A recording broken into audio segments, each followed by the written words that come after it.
За 4 години 457 лица загинале во сообраќајни незгоди во Македонија. Новиот извештај на Државна ревизија покажува дека во периодот од 2020 до 2023 се случиле над 31.000 сообраќајки, од кои речиси половина се со потешки последици. Оценивме дека мерките и активностите кои се преземаат од страна на надлежните институции, иако придонесуваат за подобрување на условите за управување со безбедноста во сообраќајот на патиштата, не се ефикасни за намалување на жртвите во сообраќајните незгоди до посакуваната состојба на национално и европско ниво. Во октомври 2014 државата склучила договор со Светска банка за заем од 52 милиони евра, за да се подобри поврзаноста на регионалните и националните патишта со европските коридори и да се зголеми безбедноста на патиштата. Со овие пари требало да се реализира проектот за рехабилитација на национални и регионални патишта, но според извештајот парите се потрошени, а резултати не се постигнати. Националната стратегија за безбедност на патиштата 2015-2020 е последната донесена стратегија за подобрување на сообраќајната безбедност.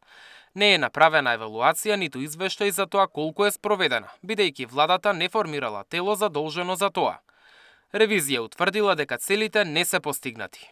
Самата таа реализација, односно нереализација на целите од националната стратегија доведува до ситуацијата која што имаме со зголемување на бројот на и сообраќајни незгоди, и тешко повредени, и загинати. При реализација на делови од националната програма, ако едно тело, еден државен орган реализира дел од националната програма, а другиот не реализира, исто како никој ништо да не реализирал. Ова е систем на врзани садови.